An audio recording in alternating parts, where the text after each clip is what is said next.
Assalamualaikum warahmatullahi wabarakatuh. Alhamdulillahi rabbil alamin. Wassalatu wassalamu ala asrofil anbiya'i wal mursalin wa ala ahlihi wa sahbihi ajma'in. Asyhadu an la ilaha illallah wa asyhadu anna Muhammadar Rasulullah. Allahumma shalli ala sayyidina Muhammad wa ala ali sayyidina Muhammad. Rabbi shrah li sadri wa yassir li amri wahlul 'uqdatam min lisani yafqahu qawli. Amma ba'du. Mari sama-sama kita renungkan satu ayat firman Allah Subhanahu wa taala di dalam Al-Qur'an surah Al-An'am ayat 165. A'udzu billahi minasyaitonir rajim. Bismillahirrahmanirrahim. Wa huwal ladzi ja'alakum khalaifal ardi wa rafa'a ba'dakum fawqa ba'din darajat liyabluwakum fima atakum. Inna rabbaka sari'ul 'iqabi wa innahu laghafurur rahim. Shadaqallahul 'azim. Artinya, dan dialah yang menjadikan kamu sebagai khalifah-khalifah di bumi, dan dia mengangkat derajat sebagian kamu di atas yang lain, untuk mengujimu atas karunia yang diberikannya kepadamu. Sesungguhnya Tuhanmu sangat cepat memberi hukuman, dan sungguh dia maha pengampun, maha penyayang. Kita adalah umat Nabi Muhammad SAW, dan takdir kita ketika Allah mengutus Nabi Muhammad adalah untuk menjadi umat yang memimpin dunia, baik dalam satu umat maupun dalam satu individu. Oleh karena itu, Allah Subhanahu wa taala menyampaikan banyak sekali kalimat tentang takdir itu, bahwa kita pemimpin bagi alam semesta. Takdir kita adalah menjadi pemimpin, baik pemimpin secara pribadi, personal, maupun pemimpin suatu umat. Lalu pertanyaannya, bagaimana menjadi pemimpin sejati di tengah-tengah masyarakat? Apakah kepemimpinan itu hanya sekedar sebuah jabatan? Apakah kepemimpinan itu hanya sebuah sebutan atau panggilan? Atau ada pemaknaan lain tentang menjadi pemimpin sejati? Nabi menyebutkan tentang makna pemimpin dengan banyak istilah. Salah satu hadis yang menjelaskan tentang konsep kepemimpinan yang amat luar biasa adalah hadis tentang rohilah, yaitu innaman nasu kal ibilil mi'ah la takadu tajidu fiha rohilah. Artinya, manusia itu seperti 100 ekor unta. Hampir-hampir engkau tidak mendapati dari 100 ekor unta itu satupun yang menjadi rohilah. Apa itu rohilah? Rohilah itu adalah pemimpin unta. Dalam makna hadis tersebut, pemimpin unta itu bukan sekedar jenisnya dia adalah unta tertentu. Tidak. Tetapi pemimpin unta itu dilihat dari sisi perannya di tengah-tengah kawanan atau sekumpulan unta yang lain. Dia adalah rohilah karena dia yang paling banyak mengangkut beban dan karena dia yang paling tahu jalan untuk sampai ke tujuan. Jadi ada dua. Pertama, dialah yang paling banyak mengangkat beban, dan yang kedua, dialah yang paling tahu atau yang tahu jalan menuju tempat tujuan. Sehingga dari hadis ini kita belajar tentang menjadi pemimpin sejati di tengah-tengah masyarakat. Bagaimana menjadi khalifah sejati di tengah-tengah masyarakat.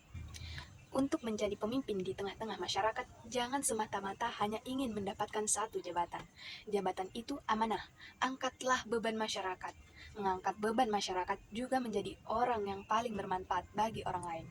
Nabi berkata, khairun nas anfa'u linnas. Sebaik-baik manusia adalah yang paling banyak bermanfaat bagi orang lain. Pemimpin itu adalah yang paling besar pengaruhnya, bukan hanya sekedar dapat jabatan tertentu dan bukan hanya sekedar dapat panggilan tertentu. Tetapi pemimpin sejati adalah yang paling besar pengaruhnya di tengah-tengah masyarakat. Dia yang paling ditunggu, diharapkan, dibutuhkan oleh masyarakat. Sehingga kalau kita pengen jadi pemimpin sejati, semakin banyak orang yang membutuhkan kita dan bergantung kepada kita, berarti menunjukkan semakin besar pula kepemimpinan kita di tengah-tengah masyarakat. Itulah eksistensi kepemimpinan yang sebenarnya. Dan kita harus menjadi unta yang paling kuat, mengangkat beban untuk menjadi pemimpin. Karena menjadi pemimpin itu, kalau dia yang mengangkat beban paling ringan, itu bukan pemimpin sejati. Pemimpin sejati itu yang lebih besar pengorbanannya daripada yang lain. Kalau seorang pemimpin memaknai kepemimpinan itu adalah mendapat fasilitas lebih, reward lebih, dan mendapatkan pemuliaan atau penghargaan dari orang lain, maka kepemimpinan bagi dia adalah fitnah. Tetapi kalau dia memaknai kepemimpinan itu adalah menjadi orang yang siap berkorban lebih dan banyak mengangkut beban lebih, maka dia telah memahami makna kepemimpinan sejati.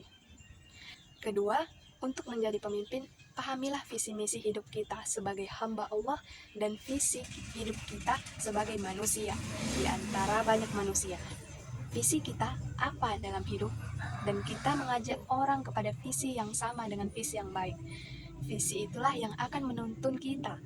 Kita tahu persis jalan menuju kepada tujuan atau visi kita itu. Kalau seseorang pemimpin tidak tahu visinya dan tidak tahu jalan menuju visi itu, maka dia pasti akan dipimpin oleh orang yang lain. Kita tahu step by step. Jika ada orang kehilangan arah, mereka akan bertanya kepada seorang pemimpin, jalan untuk menuju on the track. Mari kita renungkan kisah Nabi Musa yang memimpin masyarakatnya, yakni Bani Israel di Mesir, kepada sebuah desa. Apa visinya? Visinya adalah pembebasan atau memerdekakan. Nabi Musa tahu betul step by step bagaimana mendapatkan atau meraih visi itu. Ketika Bani Israel bingung dengan ujian-ujian yang mereka alami, mereka datang kepada Nabi Musa. Mereka bertanya, lalu Musa bisa menjawab dengan jelas seperti apa harusnya mereka mengalami atau menjalani proses untuk sampai kepada visi itu. Ketiga, menjadi seorang pemimpin adalah menjadi orang yang paling banyak menebar kebaikan, paling peduli, paling empati, paling banyak menolong orang lain.